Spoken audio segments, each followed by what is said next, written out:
Hello and welcome to the first segment of Module 1. In this segment, we're going to kind of give a brief introduction of the entire module, and then we're going to talk a little bit about a company called JC Consulting that we're going to kind of use throughout the text for this course. We'll talk a little bit more in later segments about some other case studies, but in this segment, we'll talk specifically about JC Consulting and how we are going to use that throughout the text as we go through it. So the learning objectives for the entire module, again, we're going to look at that JC Consulting company.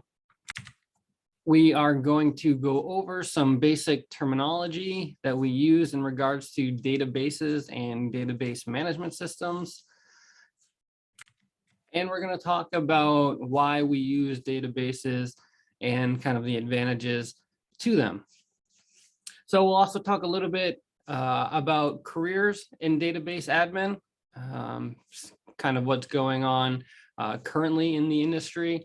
And then we're going to review some of those other case studies that I had mentioned earlier. So let's get right into it. So JC Consulting, or JCC, is a company, a digital development and consulting company that was founded in the mid-90s, back when internet really kind of first came available to people. And so it was started up by the founder, Jacqueline Cabrero. And they started off by building basic web pages, static web pages for small businesses. Kind of, this was kind of, in the early stages of web browsing and web development in the internet in general. And so the company slowly expanded and they started offering services from building websites to web applications, as well as back-end database conversions and programming. And so the company expanded, gained more employees, and with that came, an increase in difficulty in regards to managing clients and projects and things like that. And so Jacqueline initially was using spreadsheets to kind of keep track of all of that information. And so she was kind of using her own project estimator to make bids on new projects and things like that. But as the company grew and they took on more and more jobs and things like that, it just kind of, became more than, her program could handle. And so kind of one of the main problems that Jacqueline was running into, and that essentially everybody runs into when using spreadsheets instead of databases, are things like data redundancy, where we have kind of duplication of data in more than one place. For instance, in her spreadsheet of clients and projects and bids and things like that, she had a single client that had multiple estimates. And so, that client name was being duplicated within the spreadsheet. And it's just not an efficient way of doing things. Another issue with the spreadsheet is, accessing related data on a specific, we'll refer to it as entity. We're going to talk a little bit later in a different segment about databases and how they're what we refer to as relational. And it's kind of just how the data is related to each other. And this is a perfect example.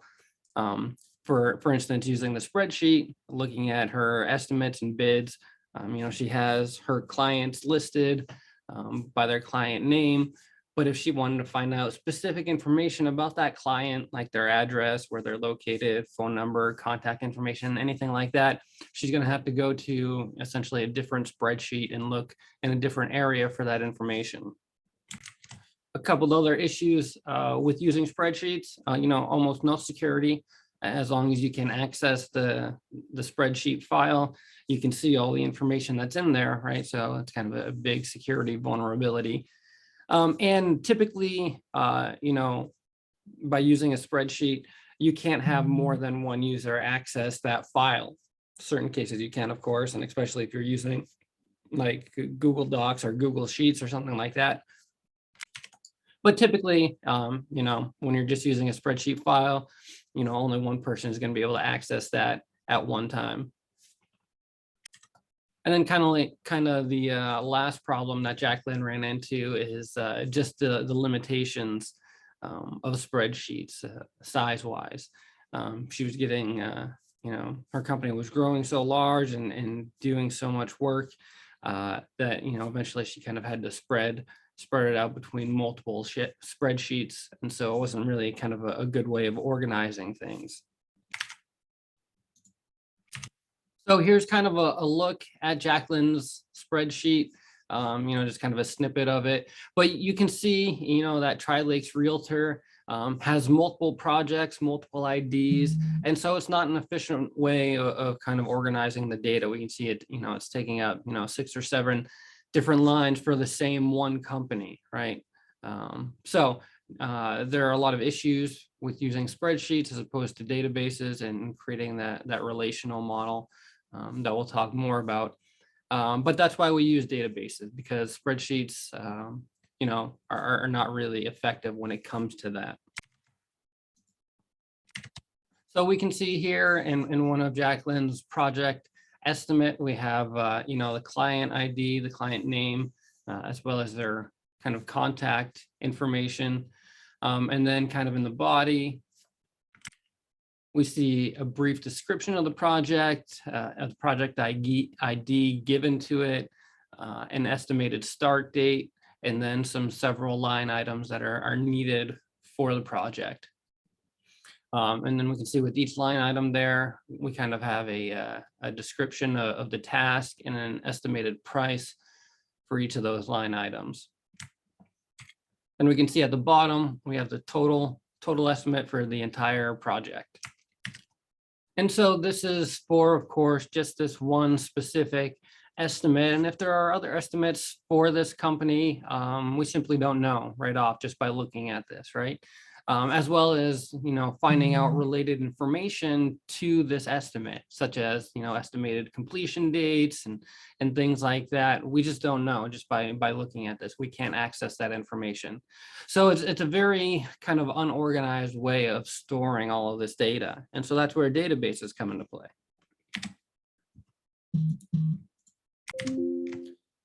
And so JCC, like many other companies out there, are interested in storing data, and they're interested in several sets of data.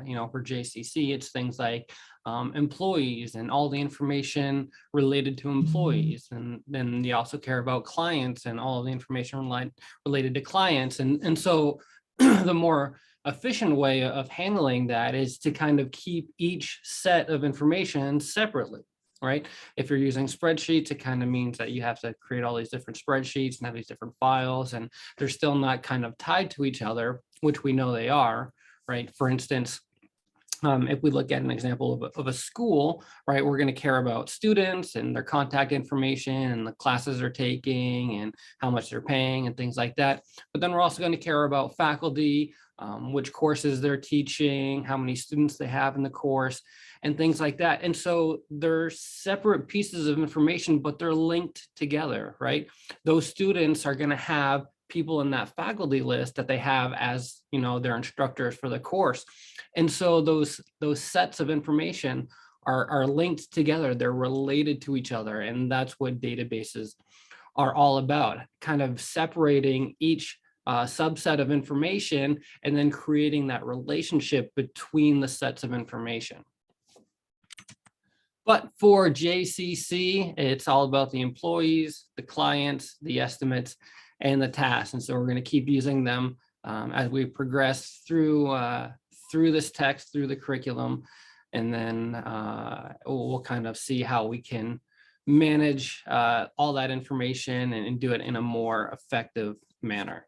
So that wraps up this first segment. I hope it's been beneficial to you guys, and we'll see you in the next one.